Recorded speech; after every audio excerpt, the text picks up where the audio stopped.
Kaya mo to. Normal umiyak, di ba? Pero, di ba sabi mo sa sarili mo, lalaban ka? Kaya mo to. Pagsubok lang to, okay? Huwag kang umiyak. Kakayanin mo. Oo, kakayanin ko. Huy! Ate! Gulat ka, no? Bakit ka nagugulat? Magnanakaw ka o pulubi? Hindi ako masamang tao, ate. Tsaka wala akong balak manghingi ng pera sa'yo. Ano bang gusto mo? Simple lang. Gusto ko lang naman makipaglaro sa'yo eh. Ano laro? Bato-bato, Pi.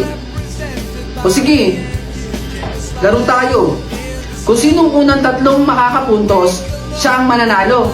At kung sinong matatalo, manlilibre. G?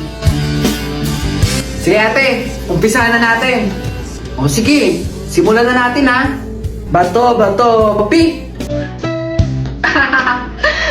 Unang puntos ko.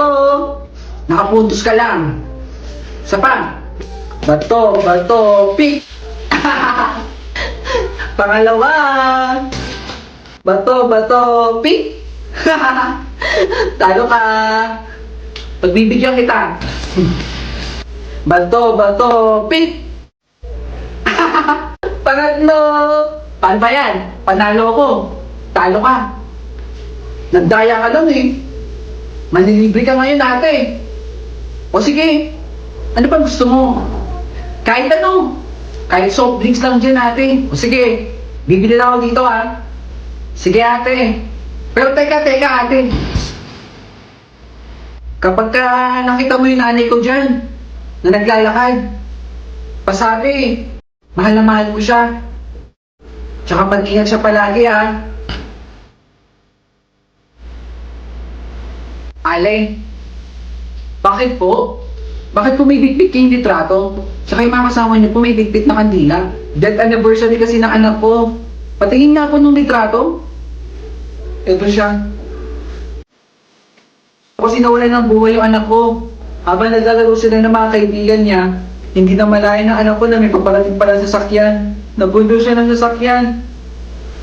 At hindi na umabot ng buhay sa ospital. Pinapasabi po niya, mahal na mahal daw po niya kayo. At mag-iingat daw po kayo palagi. Nakita mo siya? Itong papel na hawak ko ay 5 piso isa. Pakipasa na lang sa likod at pakikolekta ang 5 piso. Ma'am, baka pwedeng gamitin ko na lang po yung lumang papel ko. Sino ba ang teacher dito? Sino ba ang dapat nasusunod sa kwartong to? Hindi ba't ako? Wala po kasi akong pambayad eh. Hindi ko na problema kung wala kang pambayad. Kung gusto mo, mangutang ka sa mga kaklase mo. Ma'am, ito po yung sa akin. Bayad ko po. Di Guzman, no? Mabuti ka pa at hindi ka nagre-reklamo. Hindi po ko katulad ni De La Cruz, no? Itong tela na hawak ko, ang inyong magsisilbing quiz. Ang isang yarda ay 50 pesos.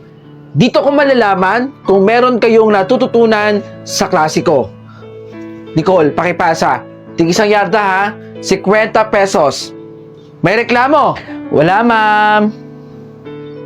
De La Cruz? Wala po, ma'am. Mamaya kailangan kompleto ang bayad ninyo. Ito yung bayad ko, Nicole. Class! Ano to at bakit bagsak kayo sa klase ko?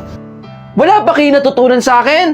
Dahil bagsak kayo sa klase ko, magkakaroon kayo ng special project sa akin. Ano po yun, ma'am? Eto, kailangan nyo bumili sa akin ng ganito. 100 pesos. Total, mainit naman dito sa klase natin. Sa classroom natin. Ma'am, baka pwedeng iba na lang po yung special project. Wala po kasi akong pambayad eh. De La Cruz, ikaw lang naman yung nagre-reklamo eh. Lahat kami dito may pambayad. Ikaw lang wala. Kung ayaw mo, edi bagsak ka, De La Cruz. Ito po yung bayad ko, ma'am. Tama si ma'am. Kung wala kang pambayad, edi babagsak ka. Ako pa rin yung top 1. Mabuti nga, mas mataas pa ako sa iyo dun eh. De La Cruz, De Guzman, anong ginagawa mo? Nangongolekta ako ng kalakal. Wala kasi kami pabili ng ulam sa bahay. Yung nanay ko may sakit. At wala na rin akong tatay. Kaya pagkatapos natin mag-aral, nangongolekta ako ng kalakal.